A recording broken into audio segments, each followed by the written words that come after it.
क्या आपने कभी सोचा है कि हमारी पृथ्वी कैसे और कब बनी थी?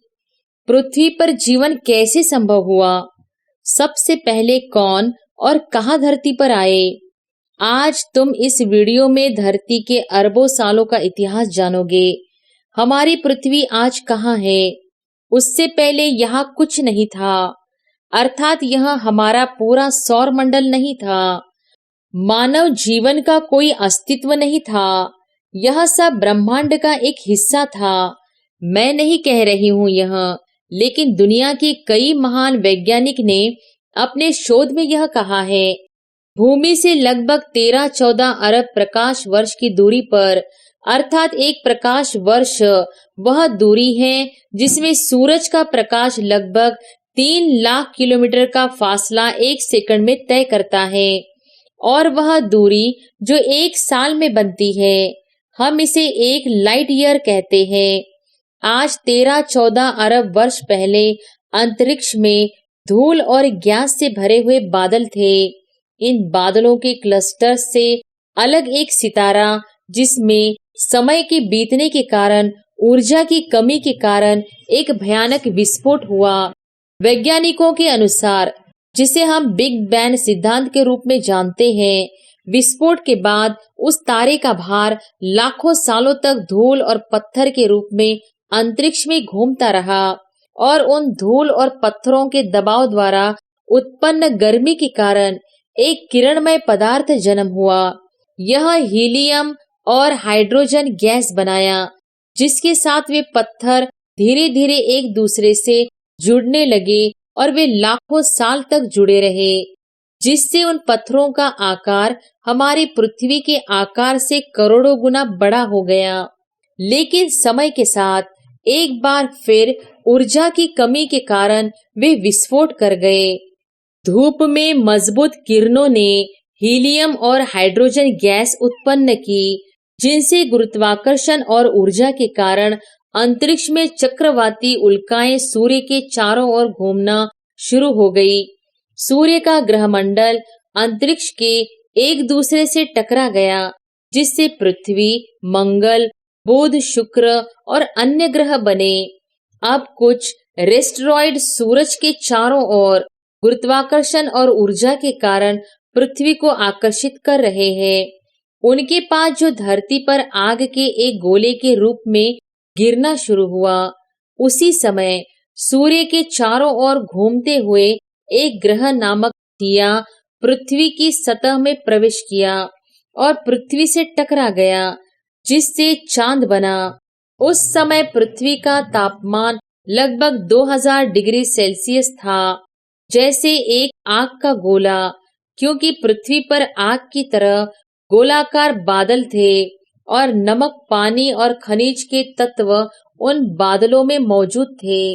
यह प्रक्रिया लाखों सालों तक जारी रही। समय बीतता गया और धीरे धीरे बादल कम गिरने लगे। मृदा के मौजूद रेडियोधर्मी पदार्थ के कारण धरती पर पाए जाने वाले भारी धातुओं और पदार्थों ने धरती के केंद्र में जाना शुरू किया। धीरे धीरे धरती ठंडी होने लगी और नमक और पानी के तत्व धरती पर तैरते बादलों में मौजूद होने लगे। पानी के रूप में पिघलना शुरू हो गए, जिससे पानी पृथ्वी पर बनना शुरू हुआ, और यह लाखों वर्ष तक जारी रहा, जिसके साथ समय के साथ धीरे धीरे पृथ्वी पर पानी का लगभग 60-70% पानी बन गया, अर्थात बिंदु समुद्र बना, और कीटाणु धीरे धीरे पानी के निचले हिस्से में बढ़ना शुरू हुए। बैक्टीरिया ने पानी में मौजूद खनिजों और सूरज के प्रकाश का उपयोग करके अपना भोजन बनाया, और ऑक्सीजन के रूप में वे अपने खुद के मल को उत्पन्न करते थे। पृथ्वी के केंद्र में मौजूद रेडियो एक्टिव पदार्थ के कारण पृथ्वी के भीतर की मध्य भाग में हीट बनी रही। पृथ्वी की ऊपरी सतह पर पानी की मौजूदगी के कारण धरती की मध्य में उष्णता ने उसकी विशाल काया तह में एक खाई बना दी, और उन खुदराओं से करोड़ों करोड़ों जुगनू फूटने लगे और पृथ्वी की सृजनता शुरू हुई।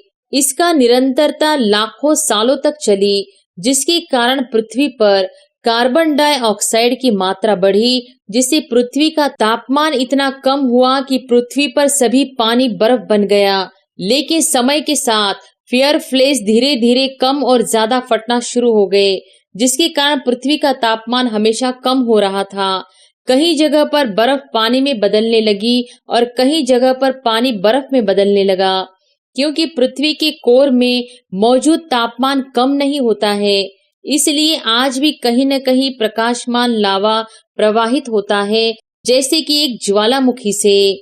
समय के साथ पानी के निचले हिस्से में बढ़ रहे बैक्टीरिया से जो ऑक्सीजन छोड़ा जाता है, वह अपराजित होने लगा। लेकिन अब सवाल यह है कि पानी में बैक्टीरिया कहाँ से आया? इस पर कुछ वैज्ञानिक विश्वास करते हैं कि जल में कई प्रकार के पोषक तत्वों के योगदान के कारण बैक्टीरिया अपने आप ही पैदा हुई, और कुछ वैज्ञानिक विश्वास करते हैं कि जीवाणु पहले ही नमक और पानी के तत्वों के साथ पृथ्वी के ऊपर हिस्से में मौजूद थे, जो सही समय पर पानी में विकसित होने लगे। बैक्टीरिया अपने आप में अकेले थे, लेकिन वे अपने खुद के कॉपी बना सकते थे, जो उनकी संख्या बढ़ाने लगी।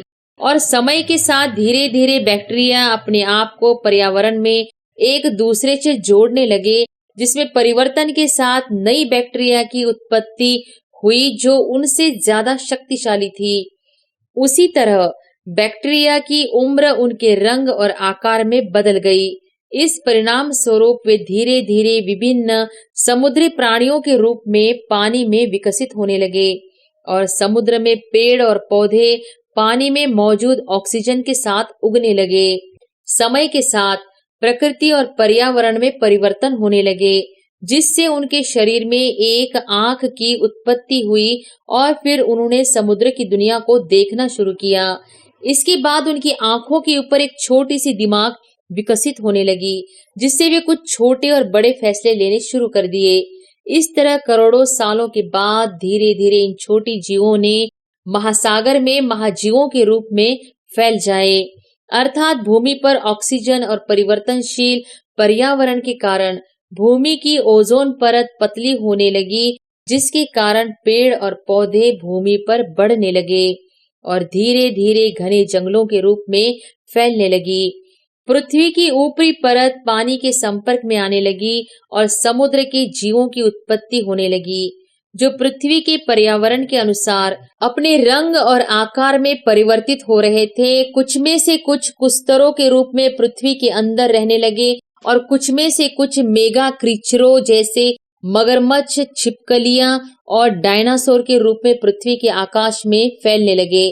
कुछ इन जानवरों ने अन्य जानवरों का शिकार किया, और कुछ पेड़ और पौधों ने अपना भोजन बनाया। उस समय पर्यावरण हमारी पृथ्वी का पूरी तरह से सामान्य था, और हमारी पृथ्वी पूरी तरह से हरी थी, और इन जानवरों का यहाँ इस पृथ्वी पर रहने वाला राज्य था, जो लगभग 15-20 करोड़ वर्षों तक चला। महाभू सबसे अधिक स्थान पर एकत्र हो गया था, जिसे हम पेंजिया महाद्वीप के रूप में जानते हैं। आज से लगभग 2022 करोड़ साल पहले पेंजिया महाद्वीप टूट गया, जिससे टूटे हुए भारत को अफ्रीका से सीधे तिब्बत तक जोड़ा जा रहा था, जिसके कारण हिमालय पर्वत बने और समुद्री प्राणियों को कई हिस्सों में बांटा गया, और पृथ्वी का अधिकांश पानी से संपर्क में आया, और पृथ्वी पर पेड़ और पौधों का क्षेत्र फैला हुआ था। और लगभग 6.5 करोड़ साल पहले एक बार फिर से एक दूरवासी गांव से अंतरिक्ष लगभग एवरेस्ट पर्वत के पास हमारे पृथ्वी की सतह में प्रवेश किया, और जैसे ही यह पृथ्वी की सतह में प्रवेश किया, इसकी गति 80,000 से 90,000 किलोमीटर प्रति घंटा बन गई, जिस कारण से जलती हुई आग का प्रकाश और आग का गर्माहट पृथ्वी की ओर गति में हो रहा है। तेज गति पर जानवरों द्वारा महसूस की गई और उसकी ओर देखा या इसे देखने की कोशिश की, जिसके बाद उन्हें कुछ भी दिखाई नहीं दे रहा था। उनकी आंखों की चमक उनसे चली गई थी। पृथ्वी का मौसम बहुत भयानक हो गया था।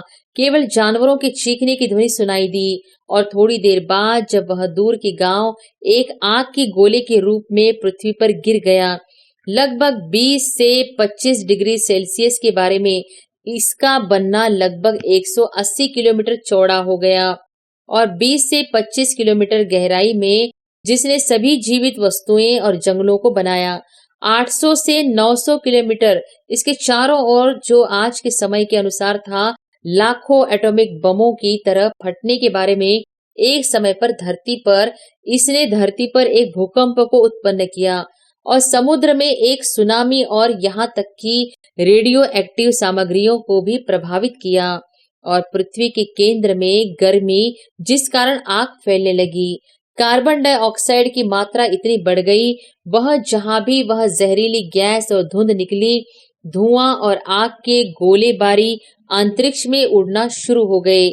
और लगभग 40-45 मिनट बाद जब ये पृथ्वी पर वापस आने लगे, सर्वाइविंग सेलेस्टियल बींग्स भी मार दिए गए और इसे पुनः प्राप्त करने में लाखों साल लगे। लेकिन उस समय कुछ जीव धरती के अंदर बसे थे, वे बच गए, जिन्हें हमारे पूर्वजों के नाम से जाना जाता है। समय और पर्यावरण में परिवर्तन के साथ उनका रंग और आकार बदलते रहे, जो धीरे धीरे उन्हें अर्डीपिथेकस रेमेडियोस में बदल गया, जो बंदरों की तरह ही जाती थी। उस समय में जंगलों में रहते थे और पेड़ों और पौधों से अपना भोजन करते थे। लेकिन समय के साथ प्रकृति और पर्यावरण में हुई परिवर्तन ने अफ्रीका के लगभग सभी जगहों में सूखे का कारण बनाया, जिससे जंगल की स्थिति में सूखापन आने लगा और जंगलों में बसे लोगों को भोजन और जीने में समस्याएं होने लगी। इसलिए वे खाने की तलाश में बाहर जाने लगे। कभी कभी उन्हें खाने के लिए कुछ मिल जाता था, कभी कभी उन्हें खाली हाथ लौटना पड़ता था। जब उन्हें भूख बर्दाश्त नहीं हो सकी, कुछ जानवरों ने एक जानवर को मार डाला और छोड़ दिया ताकि वे अपनी कच्ची मांस को उठा सके और जीवित रहने के लिए कई दिनों तक कच्चा खा सके। एक बार बुरे मौसम के कारण बारिश शुरू हो गई और बिजली जमीन पर गिरी, जिसके कारण जंगल में आग लगी और कई जानवर मौत के घातक दहन हो गए। इसलिए पहली बार जब उन्होंने जली हुई मांस खाई तो जले हुए मांस को खाकर उनको ज्यादा पसंद आया, जो उन्हें आग के बारे में ज्ञान दिया। और फिर उन्हें पत्थर को जलाना सीखा, जो आग की खोज का कारण बना। फिर उन्होंने सिंगार और लकड़ी के हथियार बनाना सीख लिया, जिससे उन्हें जंगली जानवरों का शिकार करना और अपनी सुरक्षा करना बहुत आसान हो गया। और अब वे आग में अपना भोजन पका रहे थे, जो पेट में आसानी से पच जाता था। और वे एक दूसरे को बुलाने के लिए अलग अलग प्रकार की आवाजें बनाने लगे और फिर वे मूलवासी बन गए। इसके बाद वे धीरे धीरे भाषा, संस्कृति, शिक्षा और विभिन्न धर्मों को बनाया। जैसे समय और पर्यावरण बदल गए, उनके रंग भी बदल गए, जो हमें धीरे धीरे मनुष्य बनाते गए।